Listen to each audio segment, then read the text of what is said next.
Reports of sexual harassment against female students, extortion and intimidation of students by lecturers in universities across Nigeria before they can pass their courses are becoming commonplace in tertiary institutions.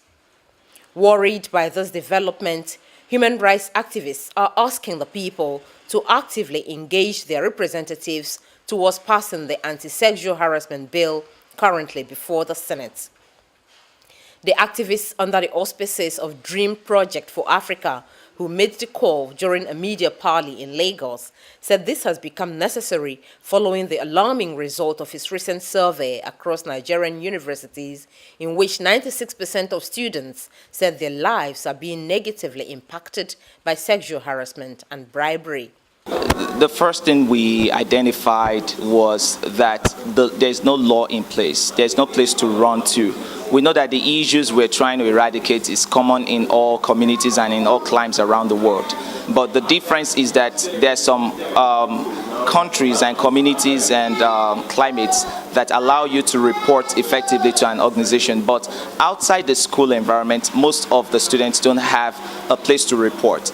And when they do that and they see the retaliation from these authorities, they back off. And anyone who experiences this after then tries to avoid the retaliation. Some students are pressured and put under a lot of torture, you know, after they report or they try to stand up. Another thing is that parents fail to stand up for their children even when they know of those cases, which is why we commend the family of the lady who opened up Dr. Akin Bariwa's case in Unilag, because it was the parent, it was the father that actually reported the case. The Anti-Sexual Harassment Bill, now in its second reading, seeks to prohibit any form of sexual relationship between lecturers and their students.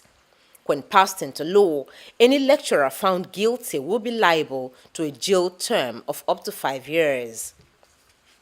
For Dream Project for Africa's Chief Executive Officer Nelson Oluwabukola Michael, the result of his 3-stage survey underscores the need for an enabling law to sanitize the nation's institutions of higher learning. One of the things we said was that let's have a system where students can easily type in their names and give reports of lecturers, you know, and state the names of the school. So we try to design a database that you could go online and enter data if you've been sexually harassed or if you noticed one. We preferred putting signboards, huge signboards at schools that say no sexual harassment. Like working with people who are already serious about what we are doing, like the Senator Moagige. We know he has taken up something in the lines of what we are doing, and we're trying to work with him to make sure we give more publicity, we share intelligence, so that he can use this information to even argue on the floor to defend the bill so that the bill can be passed into law. He noted that sexual harassment